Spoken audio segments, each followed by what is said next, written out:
Christ ne pouvait être intimidé par une quelconque autorité de ce monde. Il avait un mandat céleste et cette mission le conduisait à Jérusalem. Il n'y avait pas d'autre alternative pour lui. Rien ne pouvait le dérouter ni le retarder. Au cours de son voyage vers Jérusalem, 10 lépreux vinrent à sa rencontre. Luc 17:12. Et tous furent guéris. Rien ne pouvait s'opposer à sa progression vers la sainte cité. Mais il n'ignorait pas les besoins qui se trouvaient sur son chemin. Ne nous laissons pas distraire loin du dessein divin, mais que ce ne soit pas non plus une excuse pour négliger le besoin des autres, pourvu que cela ne nous détourne pas de la voie qui mène au but. Alors que le moment de son départ approchait et qu'il se dirigeait vers le lieu où il donnerait sa vie sur la croix, il se tourna vers les 12 et leur dit, « Voici, nous montons à Jérusalem. » Luc 18:31.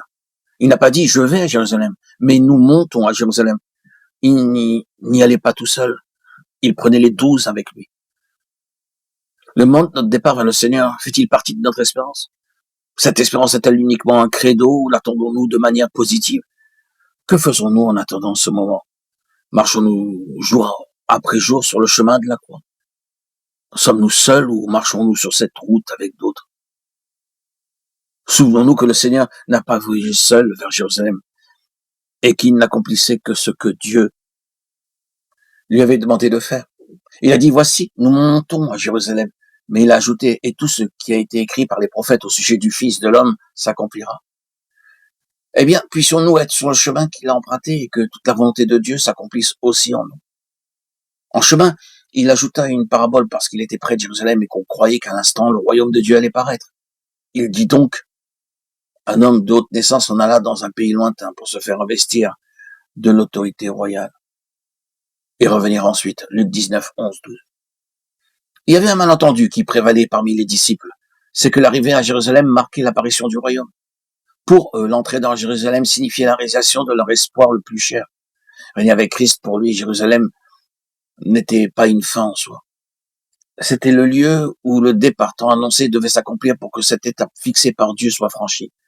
C'est pourquoi le Seigneur dit à ses disciples que même après être parvenu à la cité, il devait encore aller dans un pays lointain pour recevoir la royauté et revenir ensuite. Il avançait sans cesse. Comme il approchait de la ville, Jésus, en la voyant, pleura sur elle. Luc 19:41. Ses sentiments étaient bien différents de ceux de ses disciples. Il entra dans le temple, Luc 19:45. Il était au cœur même de la cité. Un peu plus tard, il se rendit à Gethsémane.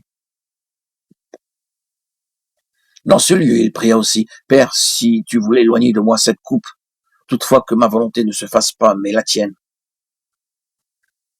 Luc 22:42. Il était pleinement soumis à la seule volonté du Père. Cette coupe représentait bien la seule volonté du Père. Et par sa prière, nous voyons qu'il aurait pu encore la refuser. Lorsqu'il eut fini de prier, il se dirigea résolument vers la croix. Frères et sœurs, chers amis, auditeurs, auditrices bien-aimés, comprenons-nous ce que signifie la montagne de la transfiguration? Eh bien, c'est l'endroit où la gloire s'est manifestée, mais c'est aussi le poteau indicateur du chemin qui mène à la gloire éternelle, qui se trouve au-delà de la résurrection et de l'enlèvement. Le chemin passe par Jérusalem. La montagne de la transfiguration a eu sa place dans l'histoire de Christ, de même que dans l'histoire de ses disciples. Et nous avons besoin d'être inspirés par la vision céleste afin de pouvoir avancer sur le chemin, parfois rugueux, qui conduit à la gloire éternelle. Seront enlevés comme Christ ceux qui auront accepté toutes les exigences de la croix et qui accepteront pleinement toute la volonté de Dieu. Que sa grâce nous soit accordée pour suivre notre Seigneur, nos faces tournées résolument vers Jérusalem. Nous pourrons alors déclarer hardiment avec Paul, « Je n'ai pas été désobéissant à la vision céleste. » Actes 26:19.